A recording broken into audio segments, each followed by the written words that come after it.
I'm Daniel Sachs, CEO and co-founder of Landbase. At Landbase, we help businesses generate leads that convert. I previously co-founded AppDirect, the largest commerce platform for selling technology, driving over $3 billion in annual gross merchandise value, selling services ranging from Microsoft 365 to AT&T Mobility. We scaled the team to over 1,000 people and beyond unicorn valuation. I'm here to share some of my lessons learned on how to scale a category-defining company.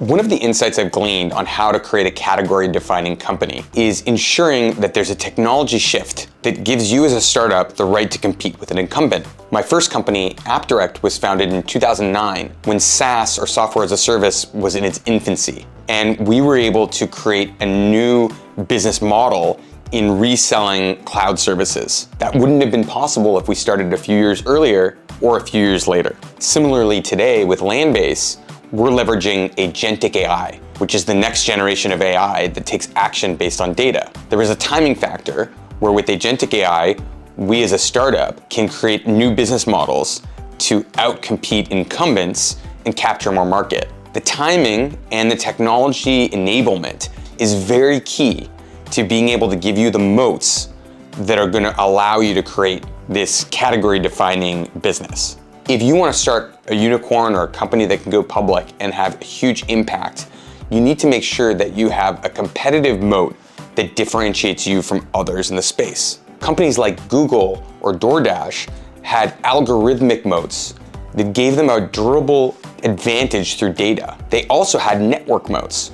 So for example, the more drivers and the more riders they have, the more differentiation it is. There's also moats that can be gleaned from your brand or from capital. And what's important when building a massive company is you need to think very hard about how you can create a differentiated moat. Often, that comes from R&D, the research and technology that you're building that gives you defensible IP that will allow you to durably capture more market share and add more value than anyone else. One of the things I like to think of when creating a new business concept or feature is not how this can be 10% better than what exists today, but how it can be 10x better than what it is today. And in order to do that, if you want to think exponentially and not marginally, you really need to push your team to have a different mindset. So growth mindset and culture is very critical. And setting that in the early days of a startup defines the future of how you grow.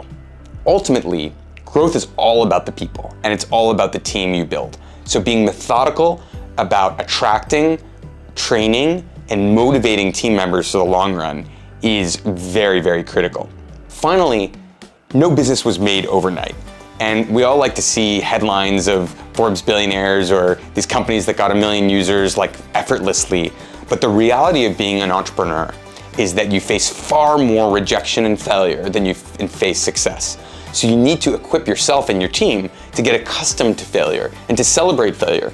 Because the more shots that you have, the more chances you have to win. Ultimately, I hope you as an entrepreneur can think about some of these concepts to be able to create a category-defining company that can become a durable unicorn and even more, a public independent company that will thrive. Good luck.